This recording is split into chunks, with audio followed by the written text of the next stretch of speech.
Hello friends, आज मैं आपको 2016 की Oscar winning movie moonlight explain करने वाला हूँ।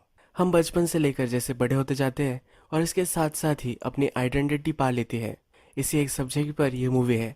ये मूवी इसके साथ बहुत सारे लेसन्स हमें सिखा कर जाती है। तो चलिए शुरू करते हैं।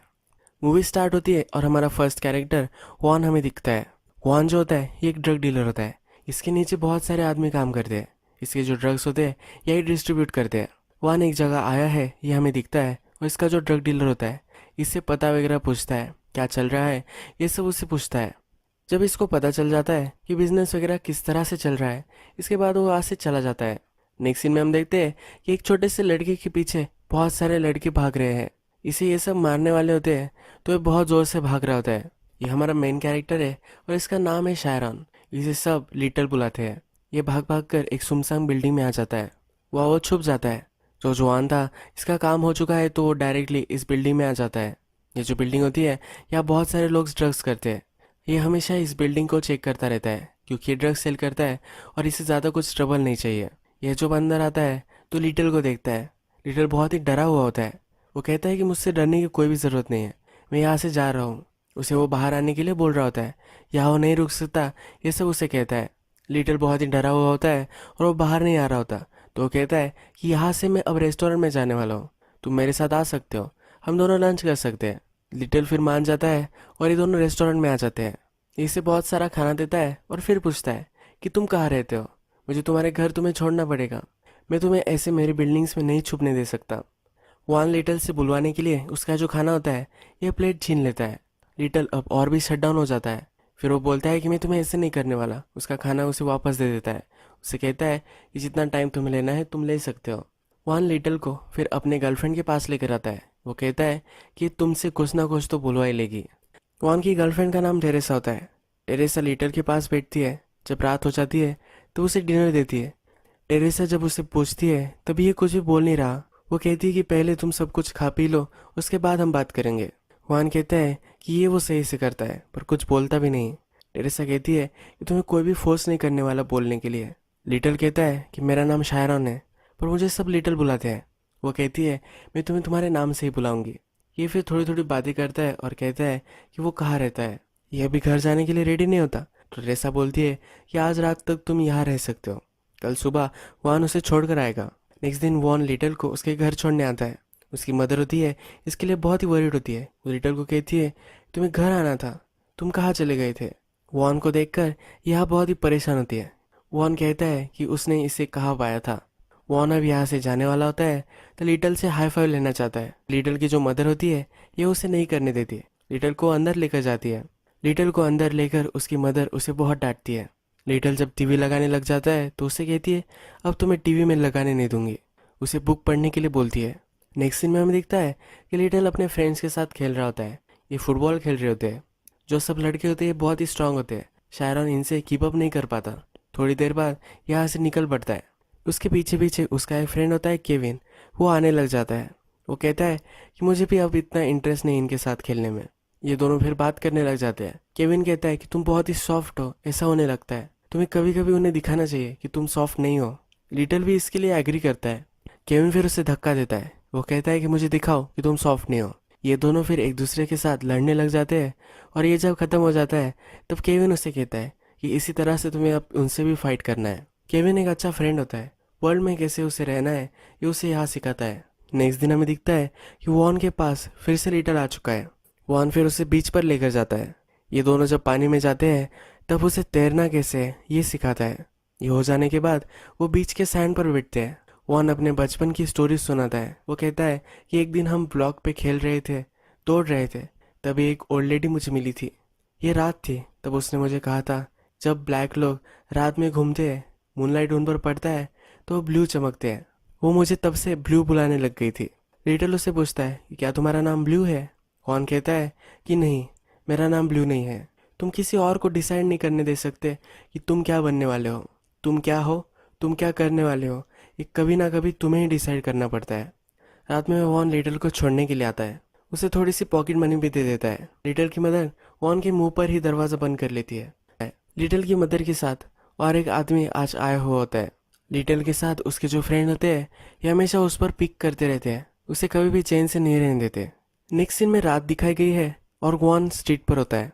स्ट्रीट पर अपना जो डीलर होता है उसके साथ खड़ा हुआ होता है। वो अपने डीलर को कह रहा होता है कि किसी को भी यहाँ स्मोक करने मत देना। वो जो सेल करते हैं ये कभी भी उसका धुआं यहाँ से निकल रहा है, ये किसी को पता नहीं चलना चाहिए। थोड़ी देर बाद जब वो देखता है तो एक गाड़ी से स्मोक आ रहा होता है। अपने डीलर को वो डांटता है और वह इस सिचुएशन को हैंडल करने के लिए चला जाता है। इस गाड़ी में जब वो देखता है तो लिटिल की मदर और जो आदमी पहले हमें दिखाया गया था ये वहाँ बैठे हुए हैं और ये दोनों स्मोक कर रहे हैं। वान इन दोनों को डांटता है और फिर लिटिल की मदर इस पर चिढ़ जाती है। उसे पता होता है कि लिटिल हमेशा उसके पास आ जाता है। वो चिढ़कर उससे कहती है, क्या तुम उसे बड़ा करने वाले हो? वान कहता है कि मैं नहीं तो क्या तुम करोगे? यानी कि वो ड्रग्स वगैरह करती है तो वो अच्छी मदर नहीं है, ऐसा उसे कहता है।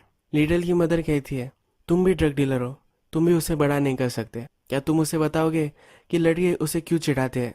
लिटिल गे होता है इसीलिए उसे सब बहुत ही ट्रबल देते हैं। लिटिल अभी छोटा है इसीलिए उसे पता नहीं है, इसे किसी ना किसी को तो बताना पड़ेगा, इसलिए उसे पूछ रही होती है, ये उसे जता रही होती है। ये सब बताना वॉन की रिस्पॉन्सिबिलिटी नहीं है। लिटिल की मदर ड्रग्स करती है, बैड कंपनी में रहती है, इसीलिए क्वान के पास वो हमेशा आता रहता है। एक दिन सुबह भी वो ऐसे ही आया हुआ होता है। वो टेबल पर साइड पर बैठा हुआ होता है। वॉन उससे कहता है कि तुम्हें सेंटर में बैठना चाहिए, इससे तुम सब लोगों को देख सकते हो। लिटिल बैठकर उससे कहता है कि मेरे मदर को मैं हेट करता हूँ। वान कहता है कि मैं भी मेरी मदर को हेट करता था, पर जैसे तुम बड़े हो गए तब तुम्हें पता चलेगा कि ये बहुत ही गलत था। मैं अब उसे बहुत ही ज़्यादा मिस करता हूँ। लिटिल वॉन से क्वेश्चन पूछता है। वो कहता है कि सब लोग मुझे फैगेट बुलाते हैं, इसका क्या मतलब होता है? वॉन कहता है कि गे लोगों को बुरा फील कराने के लिए कुछ लोग ये एक वर्ड यूज़ करते हैं। लिटिल पूछता है कि क्या मैं गे हूँ? तो वो कहता है कि तुम्हें फिगर आउट करना पड़ेगा, ये कोई तुम्हें नहीं बता सकता। टेरेसा बोलती है कि तुम्हें ये लोग बोलते हैं ये सही नहीं है, ये तुम्हें ये नहीं बुला सकते। फिर वॉन से पूछता है कि क्या तुम ड्रग्स सेल करते हो? वॉन बोलता है कि हाँ मैं ड्रग्स सेल करता हूँ। लिटिल की मदर ये पाई करती है, ड्रग्स करती है, ये सुनकर वो वहाँ से उठकर चला जाता है। इस मूवी में हमें लिटिल के अलग अलग टाइम पीरियड दिखाए जाएंगे। जो फर्स्ट टाइम पीरियड था उसका नाम इन्होंने लिटिल रखा था। अब जो नेक्स्ट टाइम पीरियड आता है इसमें लिटिल टीनेज में है, वो स्कूल में वगैरह है, और इस पीरियड का नाम उन्होंने शायरॉन रखा है। यानी कि लिटिल से शायरॉन तक इसकी ट्रांजिशन जो है ये हमें अब दिखाई जाएगी। ये टाइम पीरियड स्टार्ट होता है और हमें दिखता है कि लिटिल को जिस तरह से बच्चे बचपन में चिढ़ाते थे अभी भी वैसे ही चिढ़ा रहे हैं। क्लासरूम में उसे कुछ बच्चे चिढ़ा रहे होते हैं और वो कुछ बोल देता है, इसी वजह से वो डिटेंशन में आ जाता है। उसके बचपन का फ्रेंड केविन भी हमें दिखता है, ये भी डिटेंशन में होता है। जब लिटिल उससे पूछता है कि वो क्यों डिटेंशन में है तो केविन उससे कहता है कि मैं एक लड़की के साथ इंटीमेट हो चुका था और इस स्कूल में होता है तो इसीलिए एक प्रोफेसर इसे पकड़ लेता है, अब ये डिटेंशन में है। केविन उसे कहकर जाता है कि ये बात किसी को भी पता नहीं चलनी चाहिए। लिटिल जब घर पर आता है तो उसकी मदर उसे कहती है कि आज रात तुम यहाँ नहीं रुक सकते, आज मेरे पास कंपनी है, यानी कि उसके पास कोई आने वाला है। इसीलिए लिटिल फिल टेरेसा के पास आ जाता है। टेरेसा लिटिल को खाना वगैरह देती है और खुद पीने लग जाती है। वो कहती है कि क्या तुम्हें मैं ड्रिंक्स दूँ? ये वो जोक कर रही होती है क्योंकि ग्वान जो था वो हमेशा उसे ड्रिंक्स देता था। हमें यहाँ पता चलता है कि ग्वान अब गुजर चुका है। लिटिल ग्वान के बारे में ज़्यादा कुछ नहीं बोलता क्योंकि वो उसके लिए फादर फिगर जैसा था। लिटिल सर नीचे रख कर अपना खाना खा रहा होता है। टेरेसा उसे कहती है, ऐसा डर डर कर तुम्हें मेरे हाउस में नहीं रहना है, तुम इस घर में प्राइड से अपना सर ऊपर रख कर रह सकते हो। लिटिल सिर्फ नॉर करता है। वो कहती है कि मैंने जो सब कहा है वो तुम्हें फिर से कहना है। वो ज़्यादा बोल सके इसलिए उसे ट्रेन करती है। रात होती है तो उसके लिए बेड बनाती है। वो कहती है तुम्हें बेड बनाना नहीं आता, और ग्वान को भी बेड बनाना नहीं आता था। लिटिल को रात में सपने में अपना फ्रेंड दिखता है। सुबह होती है, नेक्स्ट दिन लिटिल अपने घर जाता है। इसकी जो मदर होती है ये घर के बाहर होती है और दरवाज़ा लॉक हो चुका होता है। उसे दरवाज़ा खोलने के लिए बोलती है और इसके बाद उससे पैसे मांगने लग जाती है। यहाँ इसकी मदर हमें ट्विची दिखती है, यानी कि इसको ड्रग्स की ज़रूरत है और इसे मिल नहीं रहे, इसके पास पैसे भी नहीं है, तो लिटिल से वो पैसे मांगती है। लिटिल इसे दे नहीं रहा होता तो ज़बरदस्ती इसके पॉकेट वगैरह चेक करने लग जाती है। लिटिल रेस्ट करने के लिए अपने रूम में जा रहा होता है तो उसे कहती है कि तुम्हें अब स्कूल जाना है। वो घर से उसे बाहर निकाल देती है। स्कूल से लिटिल जब टेरेसा के पास जा रहा होता है उसके स्कूलमेट फिर से उसे घेर लेते हैं। उससे पूछते हैं कि यहाँ तुम कहाँ जा रहे हो। उन्हें पता होता है कि टेरेसा के पास जाता है। वान मर चुका है, टेरेसा के बारे में वो गंदी गंदी बातें बोलने लग जाते हैं। लिटिल इस पर चिढ़ जाता है। उसके क्लासमेट कहते हैं कि क्या तुम्हें कुछ ट्रबल चाहिए। लिटिल डर जाता है और कहता है कि मुझे कोई भी ट्रबल नहीं चाहिए। उसका क्लासमेट फिर उसे छोड़ देता है। आज लिटिल को घर पर भी नहीं जाना होता और टेरेसा को भी मिलना नहीं होता तो डायरेक्टली बीच पर आ जाता है। बीच पर थोड़ी देर बाद केविन आता है। केविन यहाँ आसपास रहता है तो उसे देखकर यहाँ सरप्राइज्ड होता है। केविन हमेशा उसे ब्लैक बुलाता है, ये उसके लिए उसने निकनेम रखा होता है। लीडर उसे पूछ भी लेता है, क्यों तुम मुझे ब्लैक बुलाते हो? वो कहता है कि मैं पैर से बुलाता हूँ, तुम्हारे लिए एक निकनेम है। केविन के पास ड्रग्स से भरी हुई एक सिगरेट होती है, वो लिटिल को दे देता है। ये फिर बातें करने लग जाते हैं। केविन उसे कहता है कि कितनी कोल्ड ये हवा आ रही है। इसे महसूस कर कर बहुत ही शांत लगता है, जैसा सब कुछ ठहर चुका है। लिटिल कहता है कि इतना शांत है कि खुद की हार्ट बीट में सुन सकता हूँ। केविन कहता है कि इतना सही है कि रोना आ जाए। लिटिल बोलता है कि क्या तुम रोते हो? वो कहता है कि नहीं, मैं सिर्फ बोल रहा था। लिटिल कहता है कि मैं बहुत रोता हूँ, मुझे बहुत सारी चीज़ें करने का मन करता है। यानी कि उसके जो क्लासमेट्स है, ये जो वर्ल्ड है, इसे उसे जगड़ जाना है, ऐसा उसे हमेशा लगता रहता है। केविन और शायरन फिर एक दूसरे का हाथ पकड़ते हैं और वो एक दूसरे को किस कर लेते हैं। केविन फिर लीडर को अपने घर छोड़ देता है। वो उससे पूछता है कि क्या तुमने ऐसा कुछ कभी किया था? लिटल ने ऐसा कुछ भी नहीं किया होता। वो नॉड करता है और वहाँ से चला जाता है। लिटल जब घर पर आता है तो उसकी मदर उसे फिर से पैर से अपने पास बुलाती है। इसकी जो मदर है, ये जब भी क्लीन होती है या ड्रग्स पर नहीं होती तो ये बहुत ही अच्छी पेरेंट होती है। ड्रग्स के नशे में जब वो पीसफुल होती है तभी भी वो अच्छी पेरेंट बन जाती है। जब भी वो ड्रग्स कर रही होती है, जब उसे क्रेविंग हो रही होती है, तो ये कुछ भी करने लग जाती है। ये एक रिस्पॉन्सिबल पेरेंट नहीं रहती। वो यहाँ रात में लिटल से कहती है कि वो उससे बहुत प्यार करती है। नेक्स्ट दिन हमें स्कूल दिखाया गया है। लिटल का जो क्लासमेट होता है, जो उसे हमेशा परेशान करता रहता है, अब वो केविन के पास आया हुआ है। ये क्लासमेट केविन को कहता है, क्या तुम्हें याद है जब हम छोटे थे तो एक गेम खेला करते थे? ये जो गेम होता है, इसमें ये किसी और के पास पॉइंट करेगा। केविन जो है, इसे जाकर उसे मारना पड़ेगा। अगर कोई ब्लेम आया तो ये केविन पर नहीं आएगा, ये क्लासमेट पर ही आएगा। ये क्लासमेट फिर केविन से कहता है हमें फिर से करना चाहिए। इस बार का जो टारगेट होता है ये लिटल होता है, यानी कि अब केविन को लिटल को मारना पड़ेगा। जब स्कूल ख़त्म होती है तब लिटल के सब क्लासमेट उसे घेर लेते हैं। केविन को उसे मारने के लिए बोलते हैं। केविन उसे एक पंच करता है और कहता है कि तुम नीचे ही झुक कर रहो। केविन उसे मार रहा है तो लिटल को बहुत ही बुरा लगता है और वो नहीं मानता। वो फिर से उठ जाता है। केविन फिर उसे बहुत मारता है।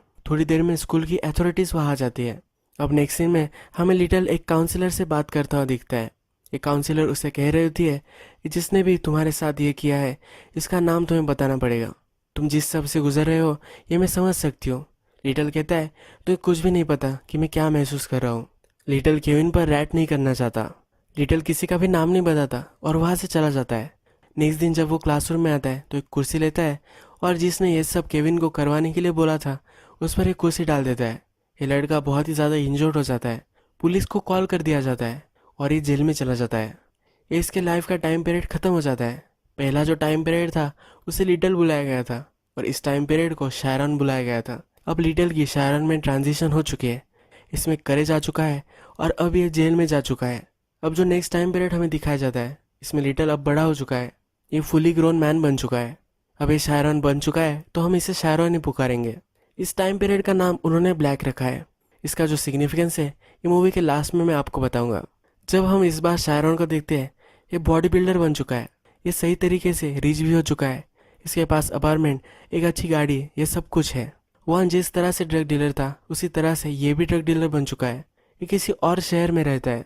वहाँ जिस तरह से सिटी में घूमता था, सब रिपोर्ट वगैरह लेकर घर चला जाता था, उसी तरह से शायरन भी अब करता है। बचपन में शायरन बहुत ही शाय था, ज़्यादा कुछ बोल नहीं पाता था।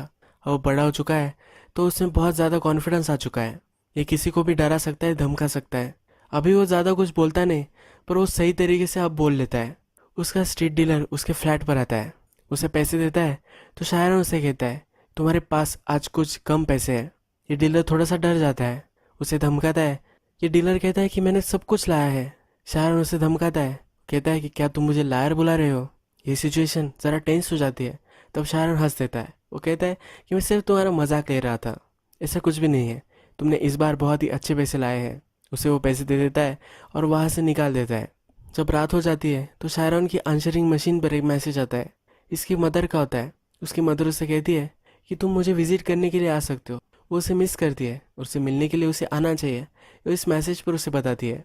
लिटिल को रात में नींद वगैरह नहीं आती तो वर्कआउट वगैरह करता है। थोड़ी देर बाद उसे एक कॉल आता है। ये जो कॉल होता है ये केविन का होता है। जब केविन अपने आप को इंट्रोड्यूस कराता है तो शायरन बिलीव नहीं कर पाता। केविन कहता है कि टेरेसा से मैंने तुम्हारा नंबर लिया था। केविन पूछता है कि क्या तुम्हें याद है कि मैं कौन हूँ? वो कहता है कि हाँ मुझे मालूम है कौन बोल रहा है। केविन कहता है कि मैं जॉर्जिया अटलांटा में रह रहा हूँ, यानी कि शैरॉन की मदर जहाँ रह रही होती है वही वो रह रहा होता है। केविन उसे सॉरी कहता है। वो कहता है कि जो सब हुआ इसके लिए मुझे बहुत ही बुरा फील होता है, ये सब होना नहीं चाहिए था। केविन अब शेफ बन चुका होता है। इसने भी कुछ गलत रास्ते चुने थे और इसकी वजह से वो जेल में जा चुका था। जेल से वापस आने के बाद इन्हें प्रोबेशन करना पड़ता है, इसे एक स्टेडी जॉब चाहिए, इसलिए कुक बन चुका है। वो शायरन को कहता है कि कभी तुम यहाँ आए तो मैं तुम्हारे लिए कुक करूँगा। शायरन फिगर आउट नहीं कर पाता कि इसने इसको क्यों कॉल किया है। केविन उसे कहता है कि रेस्टोरेंट में एक आदमी आया था, उसने एक गाना चलाया था, इसके बाद तुम्हारी याद मुझे आ गई, इसलिए उसने कॉल उसे किया होता है। यही ये कॉल ख़त्म हो जाता है और हमें शायरन अब ड्राइव कर रहा है ये हमें दिखता है। वो अटलांटा में आ रहा है। पहले वो अपनी मदर से मिलने जाता है।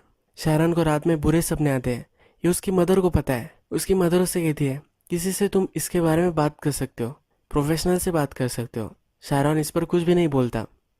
शायरन की मदर जो होती है अब ओल्ड एज फैसिलिटी में होती है, अब एक क्लीन हो चुकी है, ड्रग्स वगैरह कुछ भी नहीं करती। इसे पता है कि शायरन क्या काम करता है, ये फिर उसे एडवाइस करती है। वो कहती है कि मैं बुरी थी, मैं जो सब काम किए हैं ये बहुत ही गलत किए हैं, पर तुम्हें भी ये करना पड़ेगा, ऐसा कुछ भी नहीं है, तुम अपनी लाइफ सही से कर सकते हो, तुम्हारे पास चांस है कि तुम सही रास्ते पर चल सकते हो। शायरन फिर वहाँ से जाने लग जाता है, उसे बैठने के लिए बोलती है। वो कहती है कि तुम्हें पता है कि मैं तुमसे बहुत प्यार करती हूँ, तुम्हारा सब कुछ अच्छा हो यही मैं चाहती हूँ। ये उसे सॉरी बोलती है और ये दोनों रोने लग जाते हैं। शायरन फिर केविन जहाँ काम करता है वहाँ आता है। केविन उससे पहले पहचान ही नहीं पाता। उससे पूछता है कि तुम कैसे आ गए। शायरन कहता है तुमने मुझे कहा था कि तुम मेरे लिए कुक करोगे, इसलिए मैं आया हूँ। केविन कहता है कि तुम्हें देखकर लगता नहीं कि तुम्हें खाने पीने की कुछ कमी है। और वो कहता है कि मैंने बोला था, इसलिए अब उसके लिए वो कुक करने लग जाता है। केविन उसके लिए डिशेस वगैरह लेकर आता है और उसके पास वाइन भी होती है, ये भी वो पूर करता है। शायरन बोल रहा होता है कि मैं पीता नहीं, क्योंकि वो इसे टेस्ट नहीं कर पाता। इसके बाद शायरन बिना टेस्ट किए ही इसे पी लेता है। केविन ने शायरन के लिए जो डिनर बनाया होता है शायरन को बहुत ही अच्छा लगता है, ये केविन नोटिस करता है। केविन अब रेस्टोरेंट चला रहा होता है तो उसे कुछ काम होता है, तो यहाँ काम करने लग जाता है। अपना काम खत्म होने के बाद वो फिर से केविन के पास आता है। केविन अपना वॉलेट निकालता है, उसका जो सन होता है ये शायरन को दिखाता है। उसे कहता है स्कूल में मेरी गर्लफ्रेंड हुआ करती थी। शायरन को पता होता है कि ये कौन थी। वो कहता है कि उसके साथ ही मैंने शादी कर ली थी, ये बहुत ही यंग थे तभी इससे बच्चा हो चुका था। अब उसके और उसकी वाइफ का डिवोर्स हो चुका है, ये भी शायरन को पता चलता है। ये शायरन से पूछता है इंसिडेंट के बाद इसने क्या किया है। शायरन उसे कहता है कि जेल में मैं जुए में चला गया था, वहाँ एक गैंगस्टर से उसकी मुलाकात हुई थी, उसके लिए इसने काम करना शुरू कर दिया और जिस तरह से टाइम गुजरता गया इसे अच्छे से काम करता गया और एक बड़ा डीलर अब ये बन चुका है। केविन सरप्राइज होता है कि ये काम वो कर रहा है। शायरन कहता है कि जो है वो है। केविन ये मानने के लिए रेडी नहीं होता। वो कहता है कि तुम ऐसे नहीं हो, तुम ये नहीं कर सकते। शायरन केविन से पूछता है क्यों तुमने मुझे यहाँ बुलाया है। केविन उसे बोलता है कि मैंने तुम्हें बताया था कि एक आदमी आया था, उसने गाना चलाया था जिससे मुझे तुम्हारी याद आ गई। शायरन को इस पर बिलीव नहीं हो पाता। केविन फिर उठता है और एक गाना चलाता है। इस गाने में दो लवर एक दूसरे से जुदा हो गए थे, जब वो फिर से मिले हैं तो इसको बहुत ही अच्छा लग रहा है। ये इस गाने के बोल होते हैं। जब केविन की शिफ्ट खत्म हो जाती है तो शायरन और वो गाड़ी में केविन के घर पर आ जाते हैं। शायरन ने बहुत पी ली होती है तो इसलिए उसे ज़्यादा डिजी महसूस होने लगता है। केविन उसके लिए कॉफ़ी बना रहा होता है। केविन उसे कहता है कि मैं तुम्हें समझ नहीं पा रहा, तुम बहुत ही अलग अब लग रहे हो। शायरन उसे कहता है कि हमेशा से मैं ऐसा ही था। केविन इस पर हंसता है और कहता है कि मुझे पता है कि तुम कैसे थे। केविन कहता है कि लास्ट टाइम जब मैं तुमसे मिला था, पर शायरन उसका सेंटेंस इंटरप्ट कर देता है। वो कहता है कि लास्ट टाइम जाने के बाद मैं अब फिर से रोज़ अप हुआ हूँ, मैं जैसा था वो गलत था, मैंने अब काम किया है और मैंने अपने लिए कुछ बना लिया है। मेरा जो पास था इससे मैं अब ऊपर उठ चुका हूँ। केविन कहता है कि ये भी सही है। शायरन केविन के बारे में पूछता है।